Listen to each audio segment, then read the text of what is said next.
beyond thoughtlessness, becoming mentally at ease and coexisting dimensions beyond duality. We and the divine become one, unconditioned by the parameters of time and space. So now let us understand more about the science of BHAVASAMADHI Darshan and how it works. So Bhagavan Krishna describes beautifully about the BHAVASAMADHI Darshan. So when Krishna once saw his own extraordinary sweetness reflected in a jeweled wall, he was amazed and said, "How unprecedented and astonishing is this deep and indescribable sweetness of mine. Alas, when I see it, even I become greedy to enjoy its sweetness, just like Radhika. When I see my own sweetness in the mirror, I become eager to taste it. But I can't. After due consideration, I find that the only way to relish the sweetness is through the constitution of Sri Radhika." And the Bhava Samadhi Darshan is the science where the Nijavatara manifests Paramashiva, the consciousness, and expresses the being of Paramashiva through the Divya Sharira, the light body, and manifests as Nijavatara through the physical form or embodied form for us to experience Paramashiva. And Devi Parashakti expresses through the beings of Rajareshwari and manifests as Nijavatara, the physical form of Devi Meenakshi. So you can see the example of Devi Parashakti here. And another example where Bhagavan Paramashiva expresses through the beings of Subramanya and manifests as the Nijavatara or physical form through Bhagavan Muruga. And Bhagavan Paramashiva expresses through the beings of Arunagiri Yogeshwara and manifests as the Nijavatara or the physical form through the supreme point of Hinduism, Bhagavan Nithyananda Paramashivam. And Bhagavan Parandama expresses the being of Mahavishnu and manifests as the Nijavatara in the form of Bhagavan Sri Krishna. And the Archavatar, the deity, reflects the consciousness and manifestation of the superconscious energy. But human beings are not mature enough to receive the higher level experiences from the Archavatar directly. And so the avatar, the physical embodied form, comes down to bridge the gap and create an experience of superconscious energies in all of us. And when we have the Bhava Samadhi Darshan of the Nijavatara manifesting the beings of various dimensions of Paramashiva, the auspicious components and the powerfulness of those dimensions of Paramashiva are awakened in us. So now let us understand the dimensions of Paramashiva manifesting in the Nijavatara for us to experience the Bhava Samadhi Darshan.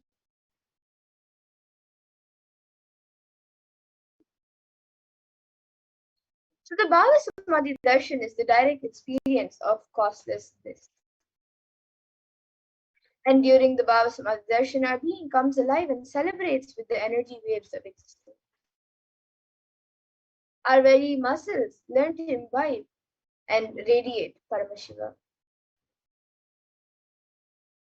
And the Bhava Samadhi Darshan is like a window to the infinite expanse of consciousness, allowing us to glimpse the formless in a way that we can understand. And even without much effort from our side, our very biomemory awakens to the space of Paramashiva, the ultimate consciousness, during the Bhava Samadhi Darshan. And the darshan is when you have a glimpse of a divine being or an enlightened being. And having darshan of an avatar can cleanse the deep lasting transformation in all of us. And gratitude enables the reflection of consciousness in all levels, the physical, psychological, and ultimately the conscious level. So the darshan meditation as a preparation helps us to fall into the space of gratitude. And it is during that time we drop conscious resolutions, the Satya Sankalpa of anything that we want or need in our life. And be ready to reflect the consciousness of Paramashiva. That is all you need to manifest the best of your life and the lives of people around you. And the right context to hold during the Bhava Samadhi Darshan is, I know that you are the source of everything. You are everything and you are the embodied form of the supreme point of Hinduism. And you are in this body. You are the source for both. Let me connect with you. Let you reveal yourself to me. And let me be in the BHAVASAMADHI Darshan of you. So now all of you can take a few minutes to set up for the Panchopachara Puja, which all of you will be able to offer to Bhagavan Lingodbhava before the darshan. So you can get the items needed for the Panchopachara Puja. You can get the sandalwood paste or powder, some flowers, the incense sticks, a lamp, and some food offerings. And if you would like to offer your Naivedyams, you can enter your Naivedyam offerings here at tiny.cc/food donation.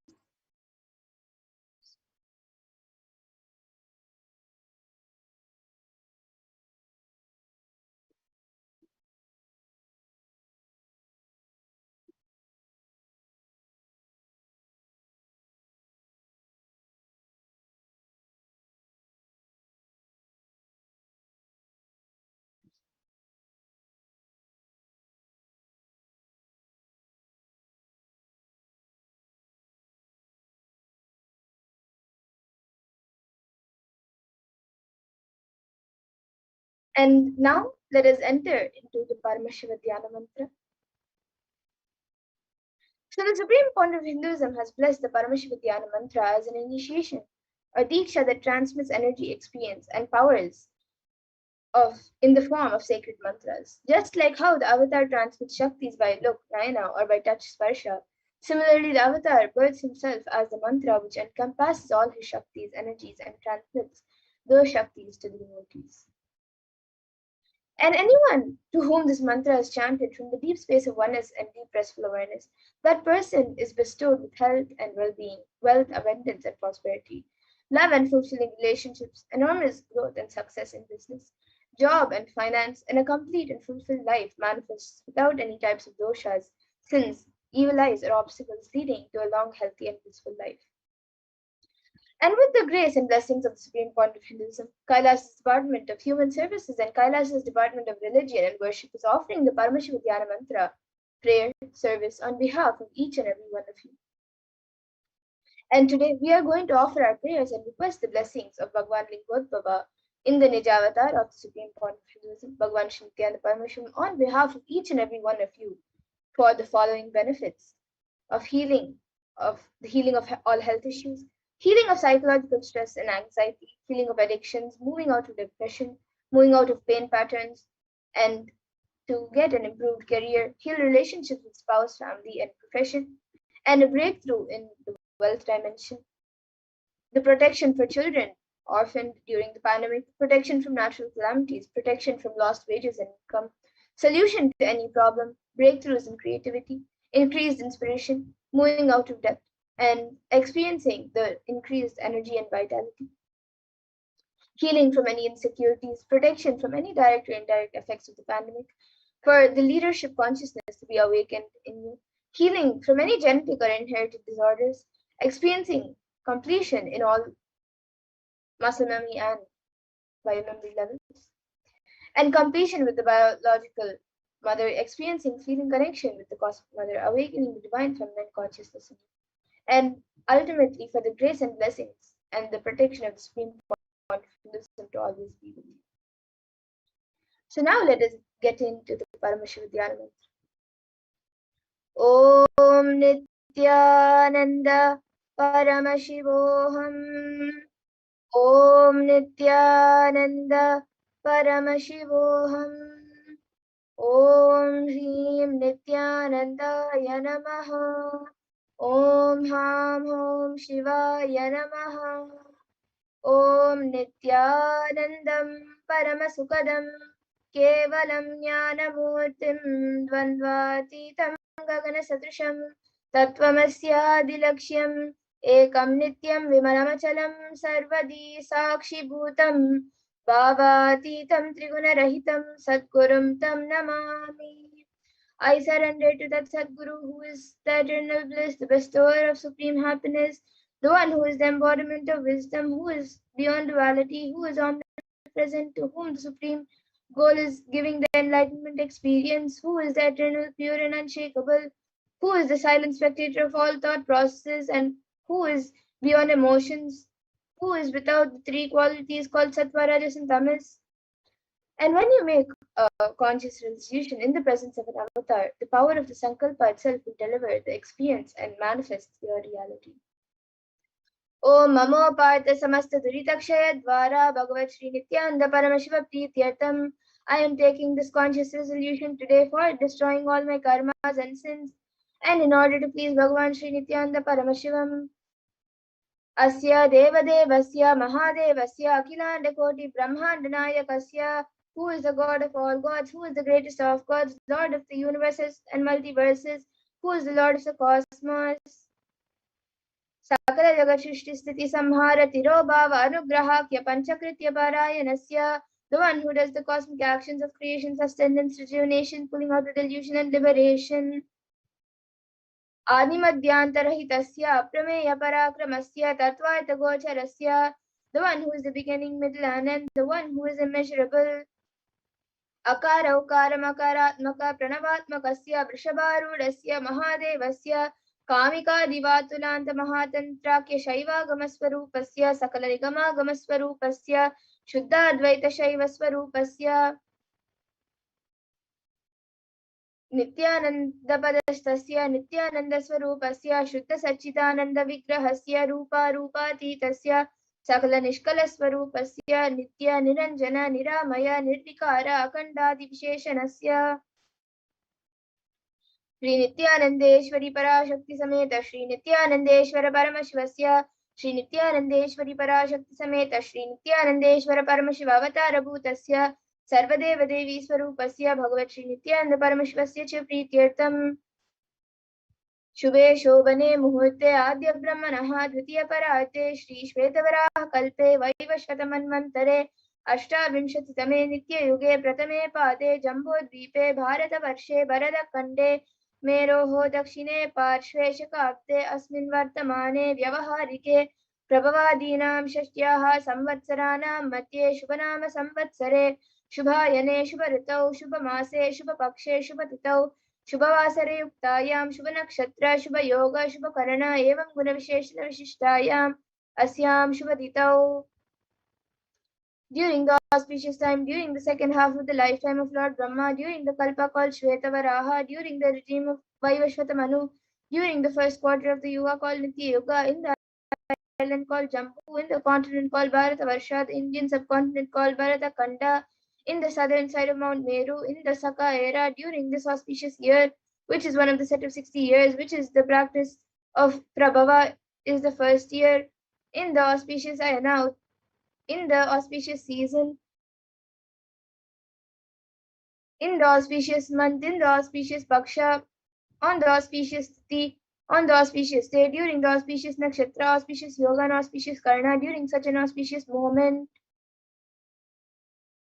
Adi Kailase Kalpavrikshyasya Daha Nityananda Nagare Smita Smitana Muktidayake Mahakshetre. Now, you can remember, think of all the male participants who you are offering the Sankalpa for. Namade Yasya. And now you can think of all the female participants and all your friends and other family members participating in the Paramashiva Dhyana Mantra. Namnya Hacha Yajamana Namavayoho Sahakutumbanam Bandhuvarganam Dayadivarganam Mitravarganam Sodaravarganam Samesham. For all those who are participants, hosts, and me, with their families, relatives, inheritors, friends, brothers, and everyone.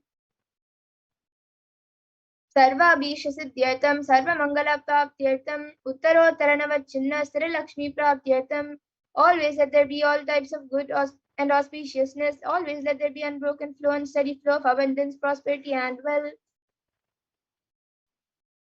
Kutumbe Sarvesham, Sarva Bisha Siddhyartham, Chintita Manoratha Vaptyartham. Let the family always have all kinds of auspiciousness and anything which is desired to be fulfilled.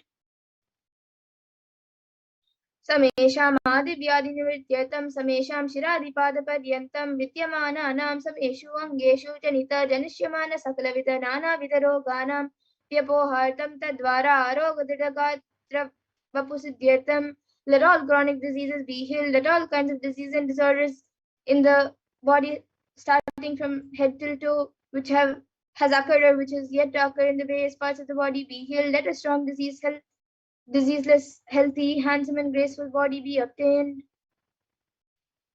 समेषां परैः कर्तृभ्यश्च कृतकरिष्यमाणः सकलविधमन्त्र तन्त्र यन्त्र विषचूर्ण विचार स्तम्भन मारण उच्चाटन विद्वेषण वशीकरणादि मन्त्रिकप्रयोगेभ्यः रक्षणप्राप्त्यर्थं तद्वारा समेषां सर्वाभीष्टसिद्ध्यर्थं that protection be obtained from all the evil effects of acts performed by people either in their past or yet to be performed in the future through the use of mantras, tantras, yantras, poisonous pills, employing spells for malevolent purposes like making a person immobile, killing a person through vomiting and diarrhea, upsetting and ruining the health, poisoning, hypnotizing, etc. Apamrityu dosha nivrityartam, kala mrityu, akala mrityu, durmrityu nivrityartam. Let all the doshas, ill effects related to death like destined death, unnatural death, fatal death be removed. समेषाम् अंतर्दृष्टि बहिर्दृष्टि क्रूरदृष्टि व्यापारदृष्टि अनुकूलदृष्टि प्रतिकूलदृष्टि इत्यादि सकलविध दृष्टि दोष निवृत्त्यर्थं.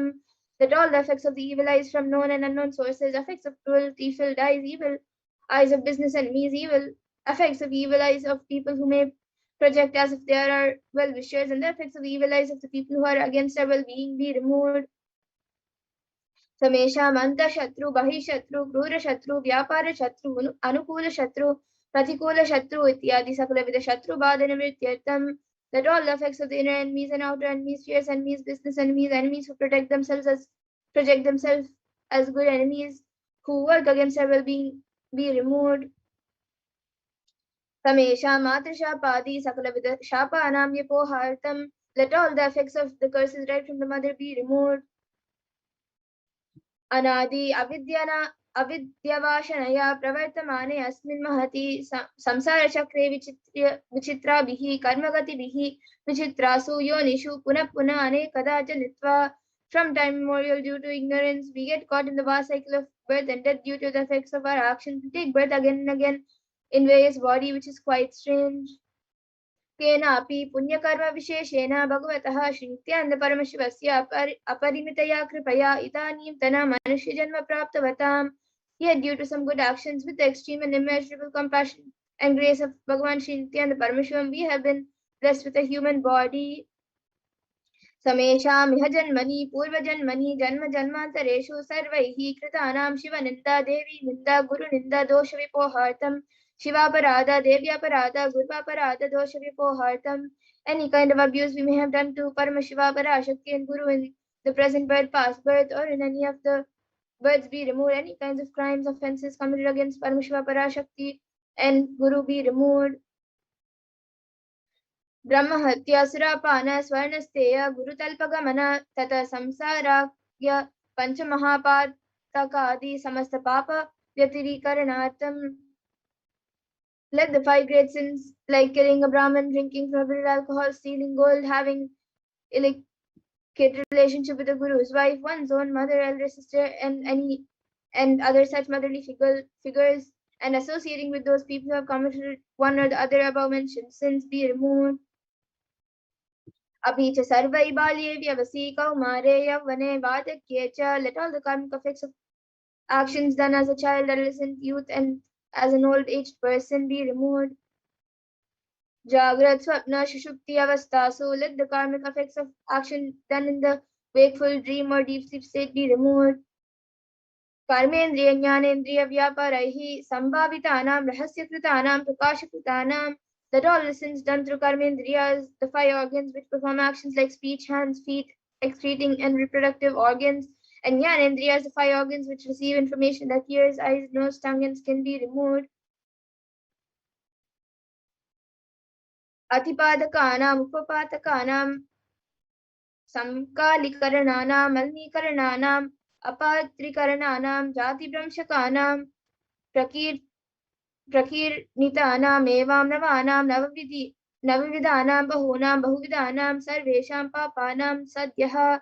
Let the sins which are done openly or secretly, the greatest of great sins, minor of minor sins, multiple sins, sin like raping women, unjustifiable sin, sin of destroying the caste system, narrow-minded sins such 9 types of sins and 9 types of sins and more sins and more types of sins be removed immediately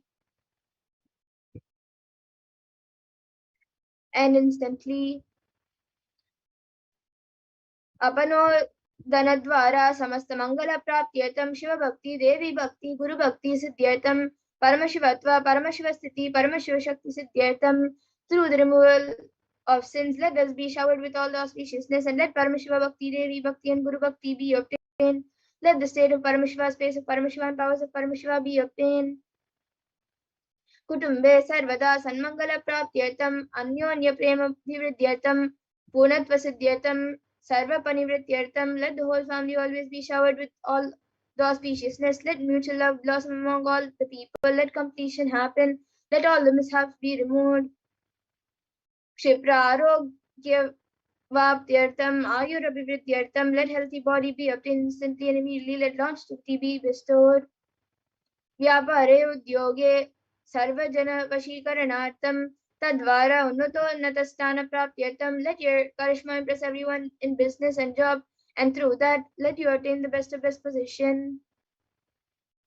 बहुधन सौख्य प्राप्त्यर्थम गृह कनक पशु पुत्र पौत्र धन धान्य सौख्य प्राप्त्यर्थम. Let extremely wealthy and happy life happen. Let various wealth be showered in the form of house, gold, cattle, children, grandchildren, money, grains, and all the comforts related to worldly life. आदित्यादीनां नवानां ग्रहाणां दोषपीड निवारणार्थम आदित्यादीनां नवानां ग्रहाणां अनुकूल्यता सिद्ध्यर्थम. Let all the malefic effects of the 9 planets be removed, and let the auspiciousness be bestowed by the grace of all the 9 planets.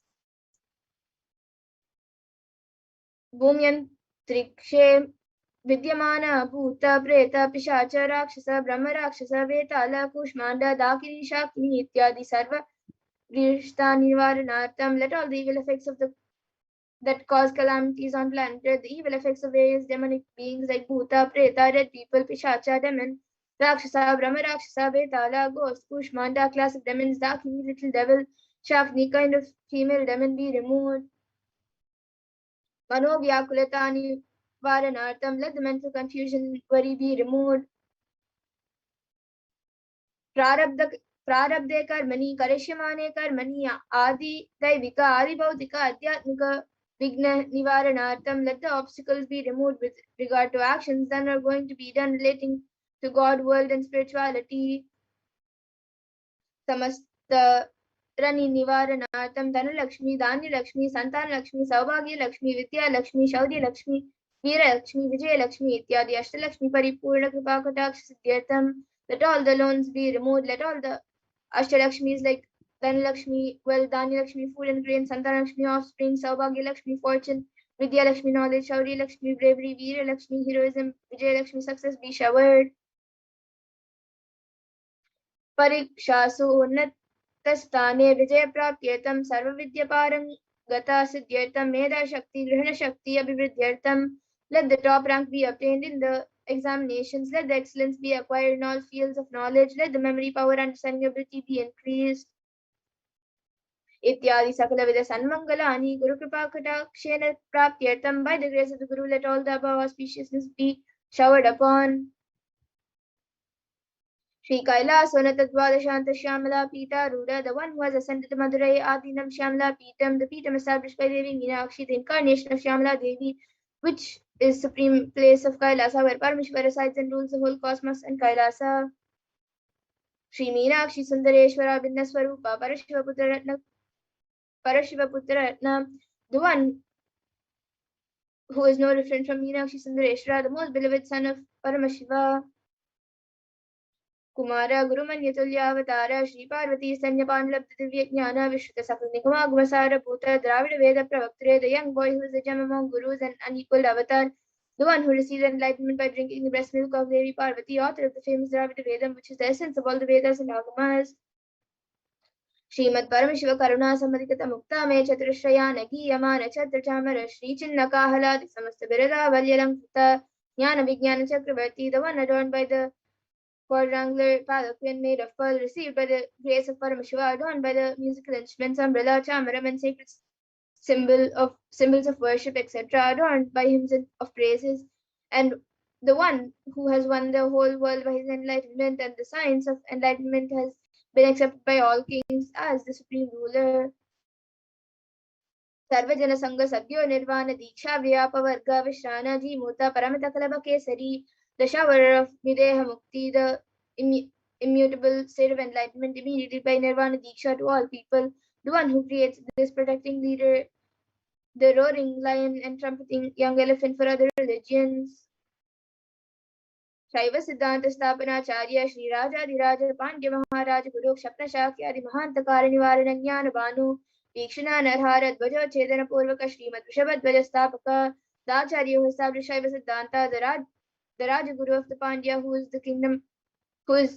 the supreme king of all kings, the Guru who is also the Pandya king, the supreme king of all kings, the enlightening sun that removes the utter darkness of delusion, the one who installed the Vrishabha flag, the creator, reviver of Shaivism. Shaiva Samya Gayatre Sarvagnya Pita Ruda Shri Jagat Guru Shri Jnana Samanteshika Swami Vagisha Sundara Mankya Vachaka Swami Nam Avatar Bhuta Shri Jnana Samanda Swami Punarudra Shyamala Pita Sarvagnya Pita Trinamadhyuttara Dushatama Mahasannidhana, the one who is the ruler of the Sarvagnya Pita, the seat of omniscience, O the avatar of such with above mentioned attributes, the Guru of the whole world, Shri Jnana Samanteshika Swami, Appar Sundaran Manakya Vachaka Swami, O the ruler of the kingdom of enlightenment, the Shyamala Pita Mahasamsthana, which is revived by Jnanasamanda Swami, the one who has ascended the seat of omniscience, the 293rd Guru Mahasannidhanam. Arunagiri Yogishwara Paramparagata Arunachala Sarvagnya Pita Guru Mahasannidhana, the one who has ascended the seat of Arunachala Sarvagnya Pita in the lineage of Arunagiri Yogishwara. Kailasa Paramparagata Kanchi Kailasa Sarvagnya Pita Trayastram Shaduttara Dvishatamo Guru Mahasannidhana, the one who has ascended the seat of Kanchi Kailasa Sarvagnya Pita as the 233rd Pontiff Guru Mahasannidhanam in the lineage of Kailasa. Nityotsav Nitya Mangala Nitya Kalyana Nitya Rajita Kailasa Paramparagata Adi Kailasa Nityananda Pita Mahasamsthana Mahasimhasana Pita Kartre, the creator of the Nityananda Pita Mahasamsthana Mahasana Pita, which is eternally celebrating auspicious festive and having a trapping energy of enriching. Sakshat Shri Paramashiva Samudbhota Kailasa Paramparagata Vaivashvatamanakshvaku Harishchandra Bhagirata Shri Ramachandra Shurasena Ityadi Anavachinna Sarvabhauma Chakravarti Paramparagata Chatushashti Yogini Mandita Chatushashti Sampradaya Pravartaka Manudharma Shashana Suryavamsha Prapta Sarvagnya Pita Surangi Samrajya Mudabhikta Chudamani. Sakshat Shri Paramashiva Samudbhuta Kapila Mahaguru Punarudrita Mahanirvani Pita Ashtotra Sasra Shri Mahamandaleshwara, the 1008th Shri Mahamandaleshwara of Mahanirvani Pita, established by Bhagwan Paramashiva himself and revived by sage Kapila.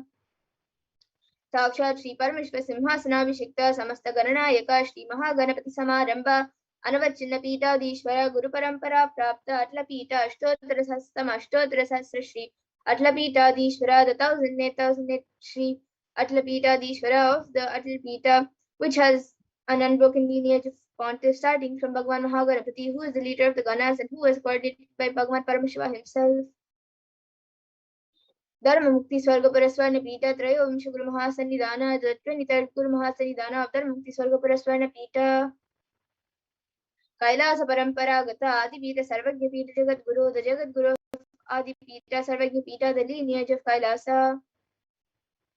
Shri Kailasa Punurudharaka Shri Kailasa Paramacharya Srimad Paramahamsa Parivrajacharya Varya Sachidananda Pranavasvarupa Shrodriya Brahmanishta Srimad Jagat Guru Srila Shri Bhagavad Shri Nityananda Paramashiva Shri Jnana Sambandha Deshika Paramacharya Swaminam Prityartham, who is in the state of Paramashiva, the Acharya of all sannyasis and Parivrajakas, the embodiment of pure truth, consciousness and bliss, the embodiment of the sacred syllable Om, the knower of the Vedas and the one established in the super consciousness. Tesham Padaravindayoh Bhakti Siddhyatam Guru Kripa Kataksh Siddhyatam Kshema Stairya Virya Vijaya Ayurarogya Aishwaryanam Aprityatam Dharmartha Kama Moksha Chaturveda Pila Purushadha Siddhyatam Samasta Duritopashantyatam Samasta Mangalava Priyatam Bhagavad Shri Nityananda Paramashiva Prasadena Sakurum Basya Jnana Vairagya Jivan Mukti Praptyatam Cha. Shri Nityanandeshwari Parashakti Sameta Shri Nityanandeshwara Paramashivasya Shri Nityanandeshwari Parashakti Sameta Shri Nityanandeshwara Paramashiva Avatara Bhuta Shri Sarvadeva Devi Swarupasya Bhagavataha Shri Nityananda Paramashivasya Cha Dhyana Shodashopachara Sarvopachara Archana Radhana Puja Prarthanam Karishye Om Ananda Gandha Nilayaya Namaha Om Bhavaroga Veshajaya Namaha Om Kalpatarave Namaha Om Pashupataye Namaha Om Pashamyukshakaya Namaha Om Ipsitapaladayakaya Namaha Om Bhagyavruti Parivartakaya Namaha Om Adivyadi Vinashakaya Namaha Om Samasta Kalyana Gunanvitaya Namaha Om Vriddhi Purishaya Namaha Om Shri Kailasapataye Namaha Om Shiva Shakti Swarupaya Namaha Om Hrim Nityanandaya Namaha Om Ham Om Shivaya Namaha Om Shri Nityanandeshwari Parashakti Sameta Shri Nityanandeshwara Paramashivaya Namaha Om Shri Nityanandeshwari Parashakti Sameta Shri Nityanandeshwara Paramashiva Avatara Bhuta Shri Sarvadeva Devi Swarupasya Shri Shri Bhagavad Shri Nityananda Paramashva Shri Jnana Samandeshika Paramacharya Swamine Namaha Om Nityanandam. And now, with that, let us all get ready to receive the darshan of Bhagavan Lingodbhava. You can all close your eyes. Chant the Mahavakya intensely. Sit straight with your head, neck, and spine in a straight line and chant the Mahavakya intensely as we get ready for the BHAVASAMADHI Darshan of Bhagavan Lingodbhava.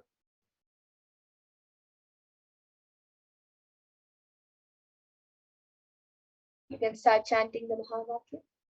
Om Nityananda Paramashivoham. Om Nityananda Paramashivoham. Om Nityananda Paramashivoham.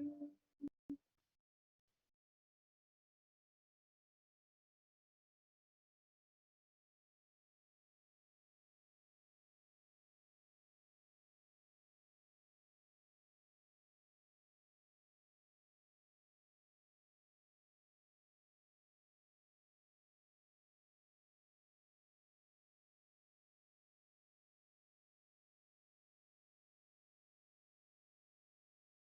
Paramashivoham.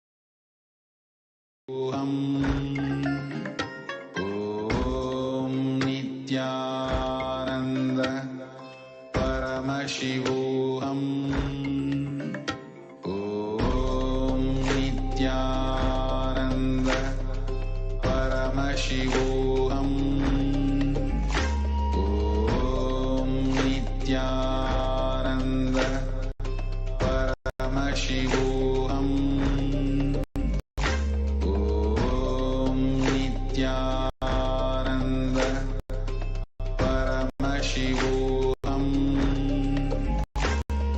Om Nityananda Paramashivoham.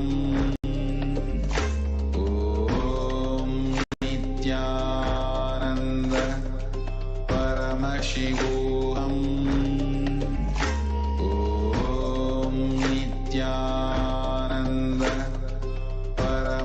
Paramashivoham.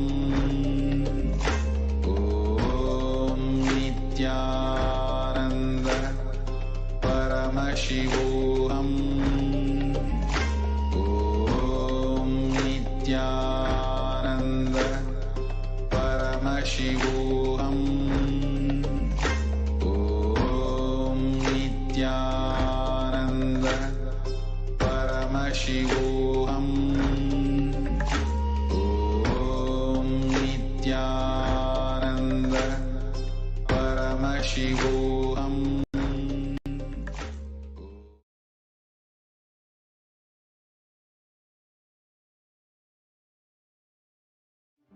One or two times have Ganapati Darshan, Venkateshwara BHAVASAMADHI Darshan.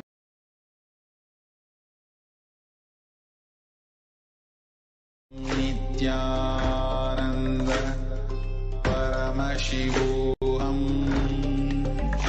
Om Nithyananda Paramashivoham. Om Nithyananda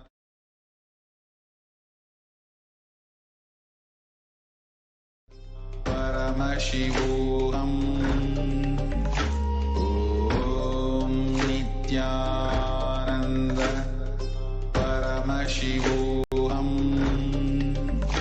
Om Nithyananda Paramashivoham. Om Nithyananda Paramashivoham. Om Nithyananda Paramashivoham. Om Nithyananda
Connecting with the divine with your eyes closed is meditation.